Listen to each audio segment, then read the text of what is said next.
Hello everyone. I will be explaining to you the difference between memoization and tabular method in dynamic programming, and to explain this we will be using Fibonacci term example. Dynamic programming and greedy methods are both used for solving optimization problems. The objective of both the methods are same, but the strategy of solving is different. In greedy method, we follow predefined procedure to get the optimal solution, whereas in dynamic programming, we find all possible solution and pick the best or the optimal solution. This method is time consuming because need to find all possible solution when compared to greedy method. Dynamic programming follows principle of optimality, and principle of optimality says that a problem can be solved by taking a sequence of decisions to get the optimal solution. We will consider an example of a recursive function of Fibonacci n term series. We know that in this series the first two terms are 0 and 1, and the next terms are obtained by adding the previous terms. That is, the second term will be 0 plus 1, third term will be 1 plus 1, and fourth term will be 1 plus 2. That is, when you add the immediate previous two terms, you will get the next term. Now, if I want to know the nth term of a Fibonacci series, we can use this particular function. That is, int fib of int n is a argument. If n is less than or equal to 1, I say return n. Otherwise, return fib of n minus 2 plus fib of n minus 1, which is a recursive call. Now, to execute this example, let us assume that we need to find the fifth term of the series. So we will have multiple calls. First we will call fib of 5. Now the value of n is 5. So we will check if n is less than or equal to 1. In this case n is not less than or equal to 1. If it was less than or equal to 1, we will return n. If not, we will return fib of n minus 2, that is 5 minus 2 3, plus fib of n minus 1 5 minus 1 4. So there are two calls. Recursively it is calling fib of 3 as well as fib of 4. Again, it will continue the same process. It will check whether n is less than or equal to 1. In this case, again, n is not less than or equal to 1. It will make two calls, one for fib of 1 and another for fib of 2. Now, fib of 1 here in this case, n is 1. So, it will return 1. For the case of fib of 2, it will again make call because n is not less than or equal to 1. It will return fib of n minus 2, that is 2 minus 2 0, and fib of n minus 1, that is 2 minus 1 1. Fib of 0 will check if n is less than or equal to 1. It is less than or equal to 1, hence it will return n, that is it will return 0. Whereas this, it is again less than or equal to 1, it will return a 1. Now take the case of fib of 4. Not less than or equal to 1, it will return fib of n minus 2, that is 4 minus 2, and 4 minus 1, that is fib of 2 and fib of 3.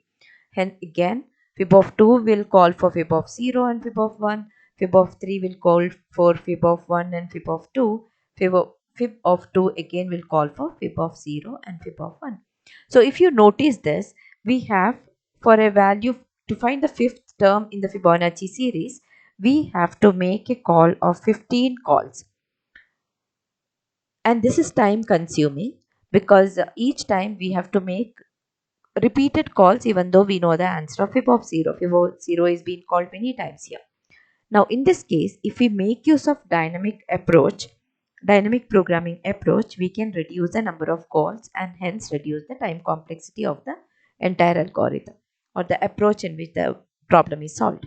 So for this case, first method we will check is the memoization method. In memoization method, let's take an array and fill the array with -1. Now, when fib of 5 is called, we don't know the value of fib of 5 because in your array, we are not memoization method. Please recall, wherein we are storing the result of the intermediate result so that it can be used next time if the same function is called. Now fib of 5, we don't know the result. So we will make a call to fib of 3 and fib of 4. Again, it says if it is less than or equal to 1, we have the value. Since it is not less than or equal to 1, it will make a call to fib of 1. Now when it comes here, fib of 1, n is 1, n is less than or equal to 1, return n. So this will return n. When it returns 1, it is stored in the array with index 1. Now next call, it is fib of 2. I don't know the value of fib of 2. Now it will, fib of 2 will call fib of 0 and fib of 1. I don't know what is the value of fib of 0, but in this, since n is less than or equal to 1, it will return n. So in this case, it will return 0. So 0 is stored in this array element. Now when it comes here, when it comes fib of 1, I already have the value in the array. So I need not make a call to the function. Instead, I can use this value in the array. So one of the call to the function is reduced since I already have stored the value of fib of 1 in my array. Now again, when you go to fib of 2, I know the value of fib of 0, I know the value of fib of 1. So 0 and 1, I will get, when you are adding this, you will get the result as 1. So fib of 2, I got the value as 1, which is stored in my array. Because you're saying return fib of n minus 2 plus fib of n minus 1. So these two will be added and the result will be stored for in the array for the value of 2. Now again, I go for fib of 3. Fib of 3 is nothing but fib of 1 and fib of 2. From the array, I have the value of fib of 1. I have the value of fib of 2. 1 plus 1, 2 will be stored in the call for fib of 3. Now when the call of fib of 4 is made, it is nothing but fib of 2 plus fib of 3.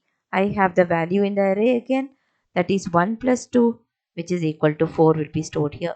Fib of 5 is nothing but fib of 3 and fib of 4. Look into the array. Fib of 3 I have 2, fib of 4 I have 3, 2 plus 3, 5 will be stored in the array. So you will see that in memoization method, once you get the result, you are storing it in the array. Next time you are not making a function call, instead using the value what is available in the array. In this way, if you are using memoization method, you will notice that the number of function call is reduced. Earlier in the previous case, it was 15 calls were made, but here you will see that the number of calls made to the function is reduced to 6, because here I get the value of fib of 1 and fib of 0 I get. Fib of 2 I need not call because I have the value of fib of 0 and fib of 1, and even here fib of 2 need not be called because I already have the value of fib of 0 and fib of 1. Fib of 3, I have the value of fib of 1 and fib of 2, and for fib of 4 I have the value of fib of 2 and fib of 3. So hence we can notice that the number of function call is reduced to 6 from 15. Now in this case, when I am checking for the fifth term in the Fibonacci series, I need 6 function calls. The number of calls is 6. So for a value of 5, number of calls is 6.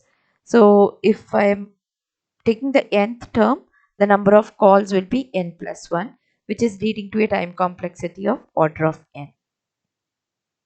Now let us see the next method, that is a tabulation method.